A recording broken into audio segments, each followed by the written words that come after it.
Hello friends, आप देख रहे हैं एनएन स्पोर्ट्स और मैं हूं रवीश। टीम इंडिया अब अगले 2 महीनों तक इंटरनेशनल क्रिकेट नहीं खेल पाएगी। बीसीसीआई ने पहले श्रीलंका का दौरा रद्द कर दिया था और उसके बाद जिम्बाब्वे के खिलाफ सीरीज भी अब रद्द हो गई है।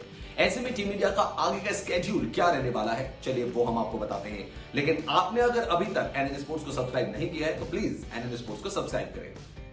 बीसीसीआई ने ऐलान कर दिया है कि अगस्त में 3 मैचों की वनडे सीरीज के लिए टीम इंडिया अब जिम्बाब्वे का दौरा नहीं करेगी। इससे पहले जून और जुलाई में श्रीलंका के साथ होने वाली सीरीज भी रद्द कर दी गई थी। यानी टीम इंडिया अब कम से कम अगस्त तक कोई भी इंटरनेशनल मैच नहीं खेलेगी। पिछले 3 महीने से वैसे ही भारतीय टीम ने मैदान पर कदम नहीं रखा है और अब आने वाले कम से कम 2 महीने तक तो ऐसा ही रहने वाला है। तो पहले श्रीलंका का दौरा रद्द और उसके बाद जिम्बाब्वे का दौरा भी रद्द कर दिया गया। इन दोनों दौरों को रद्द करते हुए बीसीसीआई ने क्या कुछ कहा है वो भी आपको बताते हैं। बीसीसीआई ने बयान में कहा है कि कोविड-19 खतरों को देखते हुए भारतीय क्रिकेट टीम श्रीलंका और जिम्बाब्वे का दौरा नहीं करेगी। भारतीय टीम को 24 जून से श्रीलंका में 3 वनडे और इतने ही मैचों की T20 सीरीज खेलनी थी। 22 अगस्त से जिम्बाब्वे में उसे 3 मैचों की वनडे सीरीज खेलनी थी। बीसीसीआई ने इससे पहले 17 मई को एक बयान जारी कर कहा था कि बाहर परीक्षण करने को लेकर पूरी तरह से सुरक्षित होने के बाद ही बोर्ड अपने अनुबंधित खिलाड़ियों के लिए ट्रेनिंग के लिए कैंप का आयोजन करेगा। बीसीसीआई सचिव जय शाह ने कहा कि भारतीय क्रिकेट कंट्रोल बोर्ड ने शुक्रवार को घोषणा की कि भारतीय क्रिकेट टीम कोविड-19 महामारी के मौजूदा खतरे को देखते हुए श्रीलंका और जिम्बाब्वे का दौरा नहीं करेगी। बीसीसीआई ने टीम इंडिया के खिलाड़ियों को अभी तक प्रैक्टिस की परमिशन नहीं दी है और उम्मीद यही है कि जुलाई से पहले ये पॉसिबल भी नजर नहीं आ रहा है। खिलाड़ियों को इंटरनेशनल मैच के लिए प्रिपेयर होने में भी कम से कम 6 हफ्ते का वक्त तो जरूर लगेगा। ऐसे में बीसीसीआई क्या कुछ कह रही है वो भी आपको बताते हैं।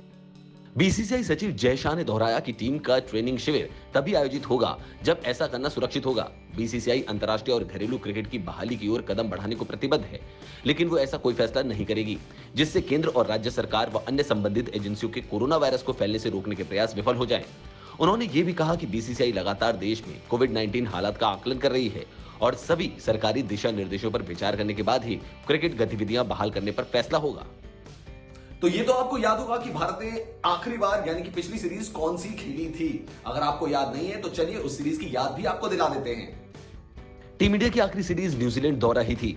इस दौरे में टीम इंडिया ने वनडे, टेस्ट और T20 फॉर्मेट की सीरीज खेली थी। T20 के अलावा कोई भी सीरीज टीम इंडिया नहीं जीत पाई थी। हालांकि इसके बाद दक्षिण अफ्रीका टीम ने भारत का दौरा किया था, लेकिन इत्तेफाक से इस सीरीज का एक भी मैच नहीं खेला गया। पहला मैच धर्मशाला में होना था, वो तो बारिश के कारण रद्द हो गया, लेकिन दूसरे मैच से पहले ही कोरोना का कहर इतना फैल गया कि सब कुछ अस्त व्यस्त हो गया। इसके साथ ही सीरीज रद्द हो गई। इसके बाद जहां एक और टीम इंडिया के खिलाड़ियों को उनके घर पहुंचाने का इंतजाम किया गया, वहीं दक्षिण अफ्रीकी टीम को भी सुरक्षित अपने देश तक पहुंचाने की व्यवस्था की गई थी। तो हाल फिलहाल में टीम इंडिया कोई भी इंटरनेशनल सीरीज नहीं खेलेगी। टीम इंडिया से रिलेटेड जो भी अपडेट होगी वो सबसे पहले आपको एनएन स्पोर्ट्स पर मिलेगी। और ज्यादा जानकारी के लिए आप हमारे YouTube sports channel NN sports को सब्सक्राइब कर सकते हैं।